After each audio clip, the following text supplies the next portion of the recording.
We live in a fast-paced and hectic world where it's easy to feel overwhelmed, stressed, and out of control. How do you manage all the competing pressures without losing sense of yourself? How do you stay focused enough to not only plot a path, but follow it? Welcome to Master Your Life, a show that offers inspiration, insight, and intelligence, as well as success stories from many walks of life that can show you how you can control your own destiny. Our knowledgeable and entertaining host and her guests give practical advice that you can use every day in the quest to master your life. Now, here's your host, Leaha Mattinson.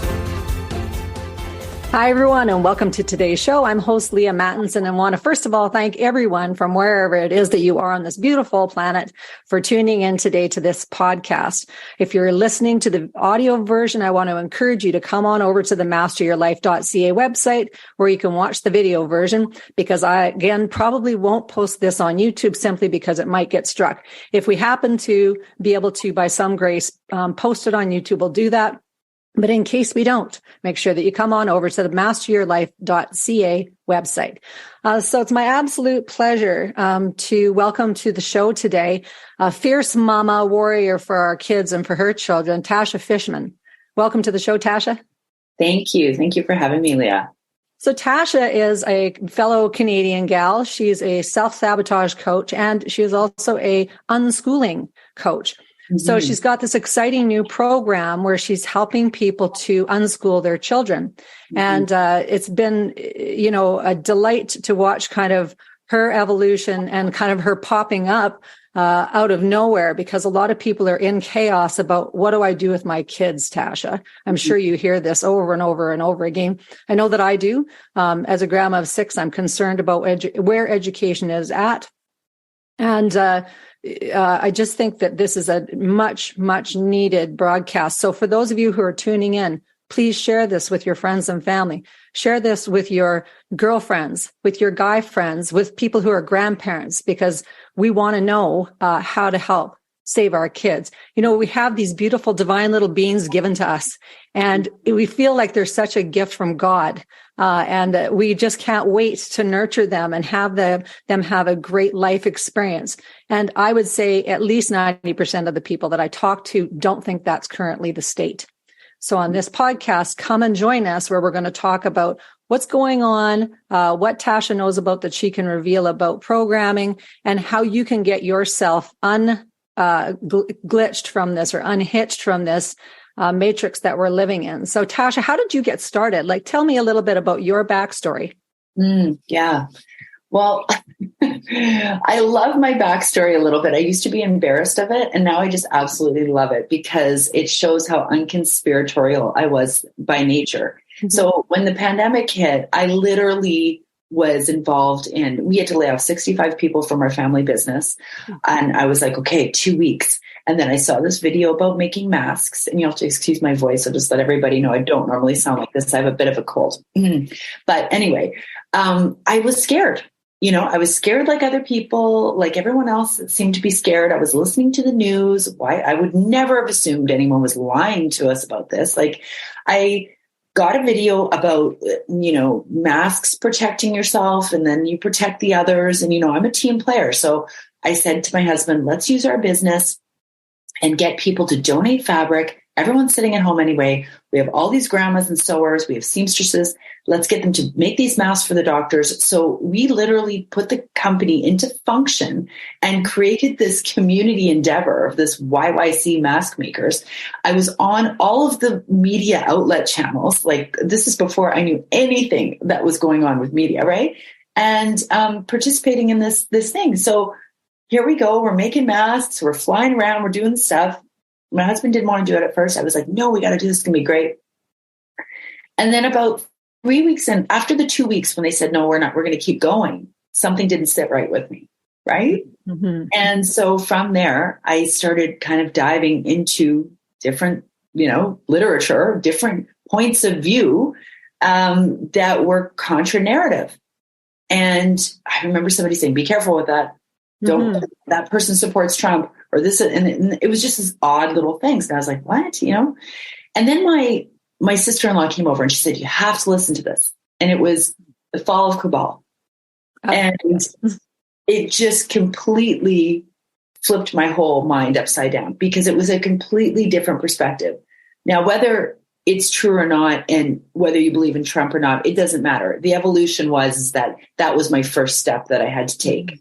From there, I watched a video from the ex-champion boxer, David Nino Rodriguez. Yes. And he was sitting there talking about Hollywood and the dark side of the things that go on. And he's sitting there. And I mean, we're all supposed to be at home. And he's talking about adrenochrome. And he's talking about this underground industry. And I dropped whatever I had in my hands and just started to cry. And I called my sister-in-law and I said, I don't know what this is and what I just saw and what I've just heard in my soul, but I want to be part of the solution. That's all I know. So I want to stop you there for just a second, because a lot of people are skeptical about the harvesting of adrenochrome, and some of our popular psychologists are also say that there is any of that sort of stuff going on. So I just want to say this also is counter narrative to some of the most popular people who are still saying, things are bad, but they're not that bad. Wow. Yes. So sorry to interrupt you, but what I also want to point out is that what you had there was this, it was an intervention by God, because you had that in your spirit. You knew what was right. So I want just to encourage people to go, what it sounds right to you will ring true in your physiology. So the fact that went right to your soul and that you started to cry. Yes. That those things are important when listeners are going, how do I know what's true? Count on your own physiology, count on your own intuition. Really, really important. So thank you for sharing that, Tasha. So pick up from there. So it's I call it direct discernment with, the divine. Yes. And for me, I get these intuitive hits. And I would beg to differ that whoever's saying that it's not that bad, that it actually is that bad. Mm-hmm. And I can understand why people want to assume or purport that these things aren't happening, because they're very difficult to look at. They're very difficult to follow, to open ourselves up to. Mm-hmm. But this is what's being unveiled to us at this time. And it is so important that we get to the place where we can look at it, because we're in trouble. We're in this place in the first place because we're not looking at it, and we haven't been for centuries. This is an old, ancient ruling cult that we're up against. This is the oldest, darkest force. Whether you call it Satan, whether you call it dark consciousness, whatever this is, it's been around since we've been around. Mm-hmm. And this is a spiritual war. And the reason that people don't think this is happening, I've seen enough, I know enough, and I know what's going on in my own discernment of things. But the reason is just like myself. I used to say, if I don't think about evil, if I just don't invite it into my life, if I pretend like the devil doesn't exist, then it won't bother me. But that is actually a very naive way to go about life, because you open the driver's seat for anybody to come in like a wolf in sheep's clothing. I was unable to actually see evil, which is what we're witnessing today. This is fifth generational warfare. The devil is very strategic, and the things that are going on in this world and have been for a very, very long time are so evil and demonic that the average human being with their big, beautiful hearts can't even fathom it, because we don't think like that. Mm-hmm. And so that's the naivety that we're waking up to. That is the maturation that has to develop, right? Where we come to the space of reality and realize that just because we don't believe it doesn't mean it's not happening. Just because we can't fathom that people would do this doesn't mean it's not happening. So That's the reality of what's being unfolded. Yeah. And as you're speaking, I just think it's interesting, because if people just reflect back since the, say, 1980s or maybe 1970s. So most people who listen to this podcast would have been alive, maybe, or young children at that time. The divorces were almost unheard of at that time. And now it's just like the decimation of the family over decades and decades is the really big, glaring, apparently, not hidden thing. That's easy for everybody to kind of go, oh yeah, that did happen. And so there's more of those things that are obvious to people, that are kind of the grapes for the picking. So when you're going, oh, that bad stuff doesn't happen, that's a really clear evidentiary thing that everyone can see that didn't have good outcomes for most people, financially, for their children, et cetera. 100%. And also, if people are really struggling with the adrenochrome part, I mean, you can just go and research Feng Lao or I can't remember exactly. I apologize if I'm saying that incorrectly, but the harvesting that's going on in China. I mean, I have met groups of people that are out protesting peacefully every week about this in the streets of Vancouver. You can go and look up the statistics. It's very difficult to find, but when you realize that in your mind space, you only hear about missing children by maybe a milk carton here or there, or a sign that you see up at a convenience store. But the truth is that on an average, 8 million children in the world go missing a year. Are you kidding me? Where are they all? Where are all the bodies? Like there's so much. When you think about 450,000 children a year in the US alone go missing. 450,000. Yes. Where do they go? The magnitude of how many children that would fill in a stadium. Like, think about what we're talking about. Why is that not on news every day? Why are we not growing up hearing about this? Why is it kind of the same kind of number? What systems are in place it's big. I know that's not what we're here to talk about, but we'll just say at the time, I had no idea. I just listened to this guy and something rang true in my soul. And it was like, I got my mission papers. I was like, everything that had happened in my life, I had been a black sheep. I left home pretty young. I had many, many experiences, many hardships. It all made sense to me. I was like, I knew it. I knew the world wasn't what they were saying it was. As an empath, as somebody who's intuitive, I always felt misaligned on this planet. Like I came to the wrong space, And so it made sense to me. Like, yes, this is right. There's an evil force at play here. Even though I didn't know anything, I could feel that. So, like, to make a long story short, that information changed everything. It set me on fire down every path and road and rabbit hole and research tunnel that I could go down. I went down. Like many people, it was extremely painful. Things weren't going well with my husband because he didn't like the direction I was going, and it scared him, I'm sure. And I couldn't stop. I couldn't stop researching. I couldn't stop. It was like unraveling a piece of a sweater. I just kept going and going. So once I realized the magnitude of the lie that was being perpetrated and sold to an unsuspecting public, I said to myself, there's no way that I can trust these people, whoever they are, to rear my children. There's no way I'm sending my children back to the hysteria that I knew was going to continue. So when everybody thought, oh, the kids are home for the rest of the year and come the fall, it'll be fine. And they couldn't wait, because just to back it up, for people who thought that that was actually homeschooling, because people will say to me often, oh, I homeschooled back in 2020, those 3 months, it was hell. There's no way. That was also manufactured to be that way. That was hell, because that's not what homeschooling is, or unschooling. And nobody's trying to finish up a year with a teacher online with kids with different, needs. And computers, right? You had to be on the computer all day. It was crazy. So just so that everyone knows, when you think, oh no, I did that and it was horrible. No, that's not what it is at all. But I just knew that I couldn't send them back. I didn't know what I was doing. I wasn't a granola mom that breastfed till her kids were 5 and did the attachment parenting. No, I loved my kids, but I would have considered myself a mom in the matrix. Right. So how old were your kids when in 2020 when this hit? One in grade 4, so that would have been 9 and 6 or something. 9 and 6, yes. Yeah. So it can be relatable to those ones with little ones. Those are little ones, yes. And so they have never, and thank God to this date, we can get into this later, had a speck of the gender ideology BS. Like, that's how new this is. Like, they know nothing, and now they are 10 and 12, almost 13.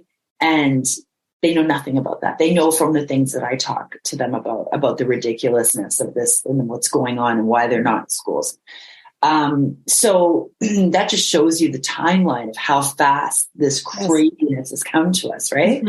So I just knew I've got to get them out of there. There's going to be hysteria at the schools. People are going to be screaming at them to social distance. There's no way in hell they're wearing a mask. So I just convinced my partner, even though we were at odds about me and my spiritual awakening, to let me homeschool for a year.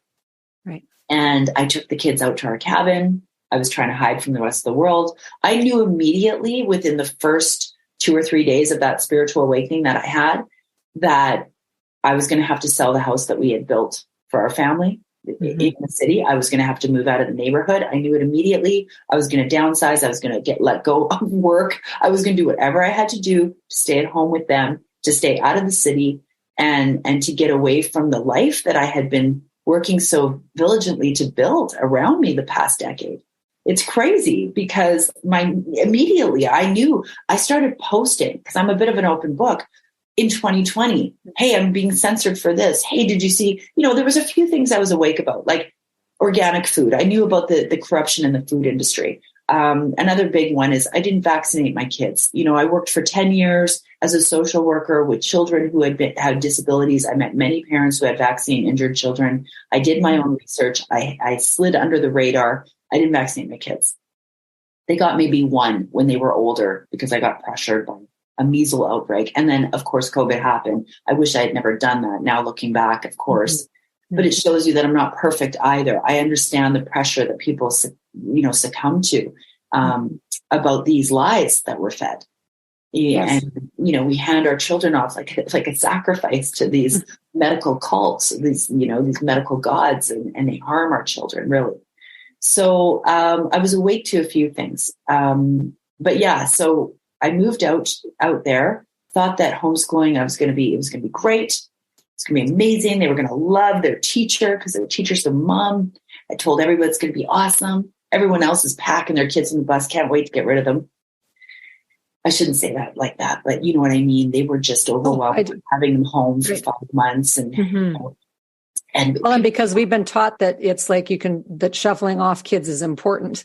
The most important thing is having a career. Your identity is your career. And that whole nurturing mother, traditional nurturing mother role has been usurped for a, hot mama, whatever it is thing. Yeah. So it's so true. And you need your me time and your alone time. And, I identified with all those things. So it wasn't, I have to attribute my awakening to God and the contract that we had, because I can identify with all of those things, which I think is why I'm so relatable to people, because I share that story. UK Health Radio, the station that makes you feel good.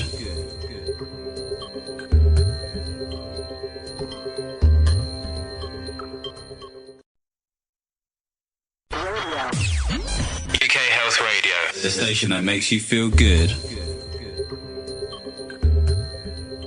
I basically moved out there. I had these illusions of homeschooling, how wonderful it was going to be. And I went to the teacher's talk about all the things and made my entire kitchen look like a classroom. And it was going to be great. And we were going to do everything from 9 to 12. And then we were going to be outside and it was going to be wonderful.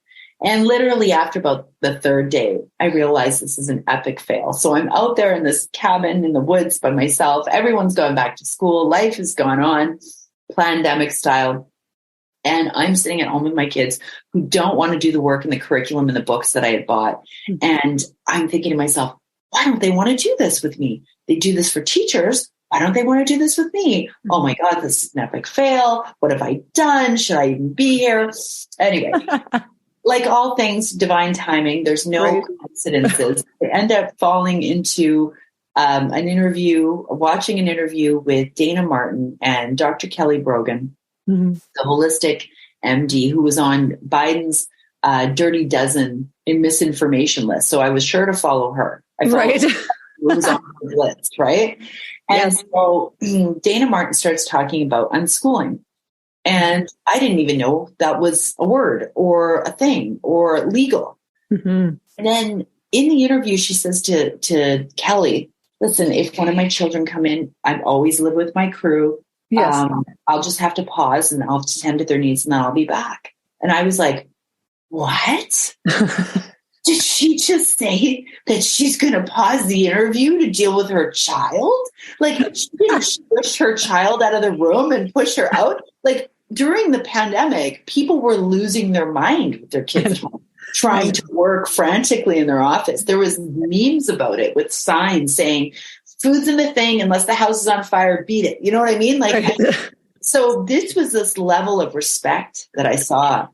And it was another one of those intuitive hits, the same as the dark one that I got. I got this beautiful one saying, this is the road to freedom. This is connection. This is a path you could take. So anyway, long story short, dove deep into all of her work, into Unschooling, into the founders of Unschooling, into John Holt, into all these amazing people who paved the path before me. And I feel so blessed about that they took the time to write the books and the stories and the podcasts and do the things. So I went down that trail, became an apprentice of Dana, worked with her for years, still do, and radically changed my life. And I've become an unschooling advocate. I've kept my kids home. I speak everywhere about this, sharing this beautiful light and hope of the way things used to be, as the way God, I believe, really intended for us to live harmoniously with our children. But in order to do that, you have to confront the programming that has been, by and large, placed upon us, and we've been conditioned to our entire lives through this authoritative paradigm and structure of society based on this same ancient, old ruling cult. Yes. Which is, so it's not just our generation, it's the generations before that have passed this along to us unknowingly, also programmed. So the programming continues. So what would you say is the biggest sort of programming things that people have the hardest time accepting?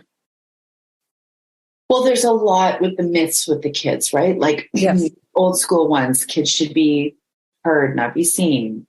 Do as I say, not as I do.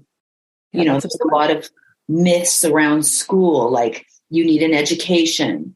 You're not going to get anywhere unless you have an education. Like, you know, Let's talk about that one. Because I think that's a big one, a big programming thing that people have to get from A to B, B to C, grade 1 to 2, 2 to 3. What I experienced, because again, grandma of 6 and 2 of the youngest ones were, my oldest grandson, was in school. And that grade 2, I think, when it hit.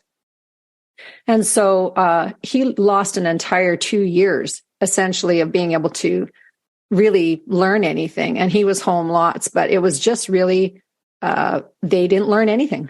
They learned nothing because the teachers weren't teaching anything. I mean, there's programming in there anyway, but they were literally not teaching anything. They were just minding all the rules, like stay 6 feet apart, make sure you don't touch. Right. That's a lot to do. So the kids, then they feel incompetent because they didn't learn. The parents feel doubly incompetent because they somehow can't work and teach this gap that's now happened because the children should be at a certain, certain level. And so all of this leveling and it's like passing the ball around to try and fix the problem. But there's always going to be problems. So, yes. Well, let's back it up to what unschooling is. So unschooling is a philosophy. It's a lifestyle where we as a family pursue our passions individually and collectively. And we live life as if school doesn't exist because we understand that we are lifelong learners and we understand that learning is a passionate endeavor and it's also a spiritual endeavor. If you think about how you learn, like you and I on this podcast right now, it's a spiritual exchange of information. I'm here because I want to be, you're here because you want to be, and we're sharing things with each other. We're not in an authoritative type space. I'm not the teacher telling you how it is. I'm not purporting to be an expert. I'm just sharing my life experience with you. and you're asking questions and I'm asking you questions, and it's a beautiful thing. If you actually observe children naturally playing together, you will notice that that's how they connect. Children will be playing, and then another child will come up and they'll say, oh, well, I just did it like this, and da, da, da, da, da. And you will actually notice when one of the, let's say spicier children come to play and say, well, and this is how you do it, and become the teacher, the other child will just eventually walk away. Right. I had to sit and observe this myself when I would started to research this kind of thing. So the natural process of learning, this is what I love about unschooling and why I love being an advocate and working with the parents. People will say to me often, do you have a program? Do you have the books ready? And I'm like, no, because we're not doing any of that. I work with parents to deprogram themselves. The kids are always learning. We're always learning, but the kids will be fine if we just get out of their way. It's us that needs to deprogram. It's us that have come with these set of conditions at the age of 45 or 55 or 35 or whatever. The kids are more attached to how it is to natural living than us, right? Yes, definitely. So this idea, this concept that children with the same date of manufacture need to be put together in pods and ought to learn something and need to know these things at the same time, and then regurgitate them and memorize them and regurgitate them to adults to make adults feel comfortable before they pass them on to the next thing, is absolute insanity. It's insanity. And it's actually, when you start researching the dark side of compulsory schooling, you will see that this is all manufactured to create worker bees for the next slave class and generation. That's right. All it is. Your children didn't miss anything. They were traumatized. If anyone has been and tried to be in school those 2 years during the pandemic, the parents and the children alike have trauma. That's what that entire thing was. Yes, definitely. Yes. Whether you know it or not, that was a trauma experience. And now people are in the post-traumatic experience where they're pretending that things are normal, but nobody feels normal because they've all been through trauma. And so they're trying to blame it on, well, now that Johnny doesn't know these things and Johnny, everyone's been in trauma. We need to stop the scene, stop the show, the clown world, get off the train right now and just hold each other and hug it out, because this is why people say, well, why didn't you start this school? Or why didn't you do this? And why didn't you do that? It's like, we haven't even begun the crux of this war. Mm-hmm. People are in denial that that there is even a civil war happening right now. People don't understand. People don't even know that what the National Citizens Inquiry is, and that this is actually happening, or that 200 doctors have already died suddenly in Canada, or children are still dying. So there's no building anything right now. We're still in the phase of absolute watching destruction. Rome is on fire and most of its inhabitants don't know. So when we talk about these myths, it's, the breakdown of the structures and realities of which we've been raised from the institutions that we trusted.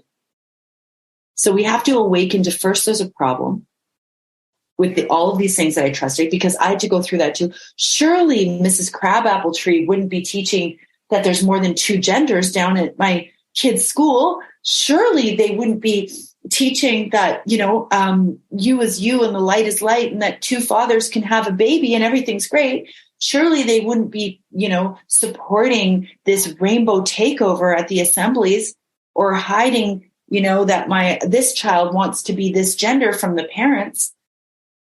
People are in denial about what's even happening, because 1, it's being hidden from them, and 2, they can't believe it. But they couldn't believe either that Mrs. Johnny Crabappletree would scream at their kids for not being 6 feet apart from their friend, or separate them when they couldn't wear a mask from the rest of the children, or act in such hysteria. I mean, people have to start understanding these people are under paycheck mind control. Anybody who's still working in these institutions are going to do absolutely everything they are told to do. And that's why when people say, well, is it really as bad as it is? Yeah, it's as bad as I'm saying. The schools are the kill zone. It is the kill shot. Not only is this where they indoctrinate the young minds and they want to steal the consciousness. And when I say I'm talking about the people at the top that are running these programs.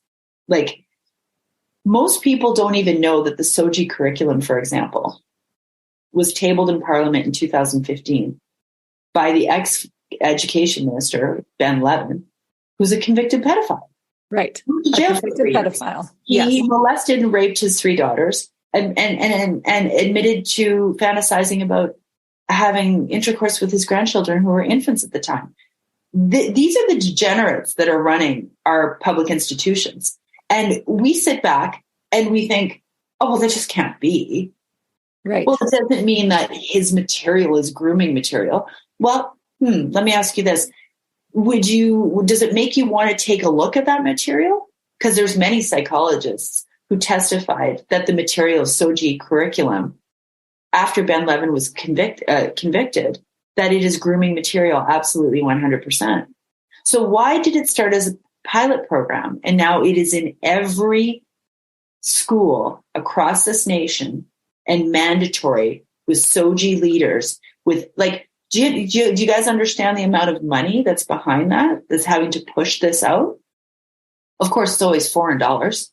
Everything is 12 steps from George Soros and the free society, which they hide behind all these buzzwords. That's part of the dark agendas, right? It's like a Trojan horse, like diversity, inclusivity, love is love, Which all sound very nice, very nice and almost Christian.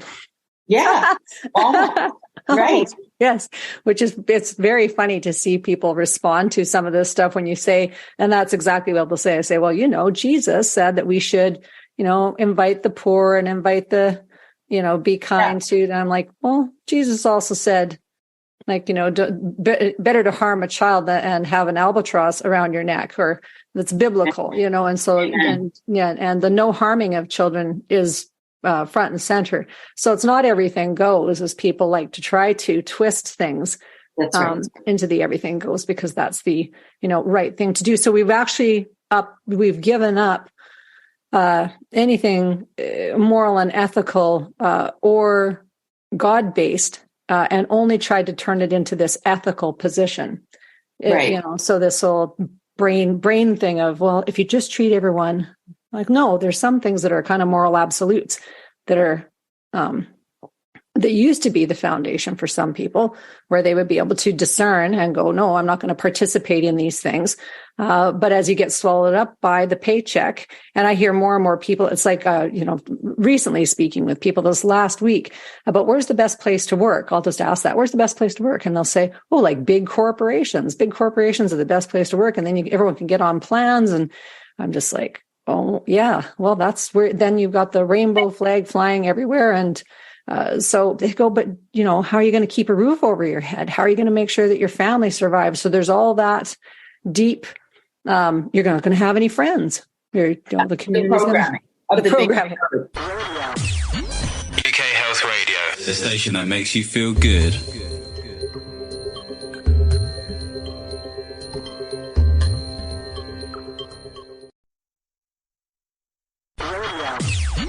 UK Health Radio, the station that makes you feel good.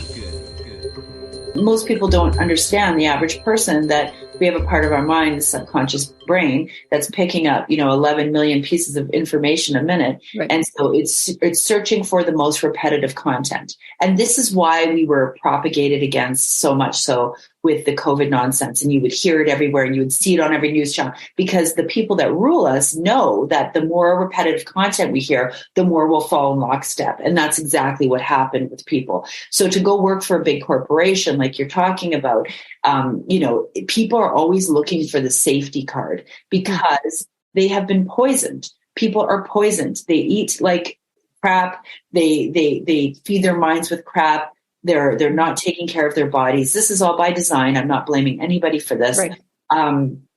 But this is the reality. The cheaper food that's not good for you is cheaper, right? And so it's harder to have organic food. It's harder. The government and these systems depend on us being weak, sick, and dependent. And if you work for a corporation, then you are handing over your authority and your power to this other entity. That you either work for a corporate technocracy or you work for the government. That's what they want. And that's why there was an attack on small business throughout the pandemic, Right. because they want to eradicate small business because we have independence and we have a work ethic and we want less government, right? So that's the attack on that as well.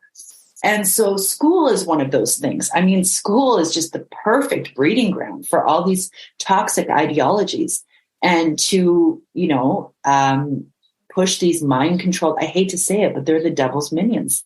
They don't know it, but they're these teachers. Well, I think some of them do know it and they choose to turn a blind eye, which is also just that it's like once you know, you can't not know what's going on, and you need to, then it's like you're checking in with yourself and going, is this actually what I should be doing morally? Is it what I should be doing? If people actually answered that question honestly, the majority of people would do something different, but they're not answering it honestly because they're afraid, to your point. And this whole thing in the school system just didn't crop up in the last 3 or 4 years. This has been going on. I was telling Tasha before we got on the interview, I was a counselor for a school division in 1991. And at that time, there was one child on Ritalin in the entire school division. So 3 K to 12 schools, a Catholic school, and a Hutterite colony. One child in all of that on Ritalin. And by year 3, there was 80. Wow. And I just went, I cannot participate in this. No. I guess so. I didn't carry on in that because you can't fight within people would go, stay and fight. I go, no, who are you going to fight? No. You have to actually exit and try and figure out something else, because the system is, we're going to medicate your kids. We're going to medicate you. We're going to make sure that you're high on everything. You're sitting at home, watching stuff and tuned out, that we want you on all kinds of hard drugs, which now are like, you can get hard drugs prescribed to you. Oh, yeah. Right. So it's, on and on we go. So the schools now also, I just saw this post yesterday, Tasha, you probably saw it. I would imagine that in BC schools that there was a presentation where the kids were given afterwards a safe snort pack. Yeah. I was posted about that last week. Mm-hmm. Yeah. So in BC, so that's also part of this kind of ancient ruling classes, playbook to destroy societies. I mean, they will take over with drugs. I mean, they didn't make this illegal, even when they made pot illegal. All the hippies think, the government finally listened to us. No. This was by design. They all knew what was coming. They knew 2020 was coming, and they wanted everything accessible for us to sedate ourselves as much as possible while they were sneaking behind the back door and raping us. That's basically it, and murdering us and our children. And, it's true that what you say about this has been going on a very, very long time, even though it seems like there's a huge push, right? Mm-hmm. It has been going on for a very long time in the schools, the sexual ideology. Like, it's not as blatant, right? The drugs, the maids, the medical assisted suicide. Like, here we are 3 years later out of a pandemic where everyone was convinced that we were supposed to save grandma. Right.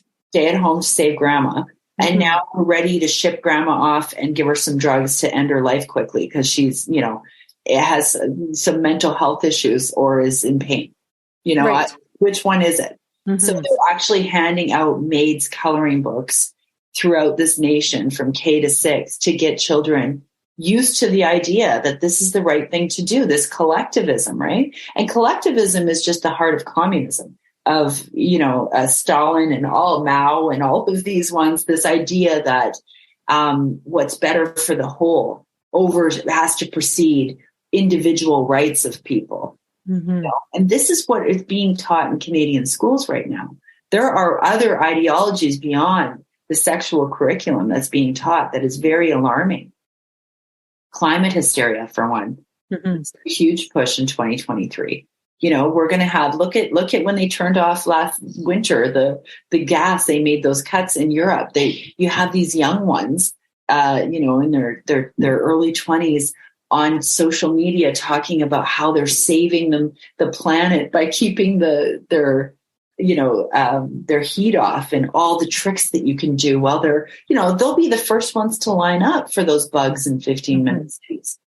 if you can get kids young, right? Yes. Change the mindset. And then what else it does as the attack on the family is, like, when a lot of my friends will say, well, my kids are okay. They've got good teachers this year and we're going to do another year. And I'm like, okay, let me know when you come to me in a year from now, when your kids turned on you and said to you, you're a bigot, you're a racist, you're a transphobe. My parents are this and that, because that is what they're teaching. That is what they're teaching. And they did it, and they started it with the vaccines. They had secret stuff saying, if your parents don't believe in vaccines, this is an old thing. You can do this. You can get vaccinated over here. You don't need their permission. Let's lower the age to 12. And now they're doing it with the gender ideology. So it is dividing families at the core. Yeah. And so the other curriculum that's been pushed, I think, is, so we've talked about MAID, we've talked about the transgender ideology, we talked a little bit about the climate change. I think a lot of people... Sorry? Critical race theory. Critical race, yes, critical race theory. What else are we seeing? So let's talk about critical race theory, because people might not be quite familiar with what that is also. So critical race theory and social emotional learning, you'll hear about it in your kids' school, and ask your kids about it. So basically, what it is designed to do is to make white children feel guilty for who they are, and disempower every other ethnicity for feeling that they are. It literally implants the idea that there is this systematic racism, this unconscious, biased racism within your friends. So here you have friends. Now, when you watch kids, if you're a mother or you're a normal human being, when kids are playing together, they're not looking at race. They're not looking at gender. They're just playing. Okay. So you grow up with these kids and you've got friends, and my friends have African-American friends that we've grown up with for years. And actually, I'm a quarter black, we're Jewish, with all sorts of people in our lives. Right. And then you go to school and you go to one of these classes and you find out that your friend, if I'm black and she's white, might have this hidden racism about them, because they have white privilege, and you just created the divide. Like Morgan Freeman says, you want to quit racism? You want to eradicate racism? Quit talking about it. Quit talking about it. The only one that's making this a problem in Canada with the friendliest people on the planet is the schools.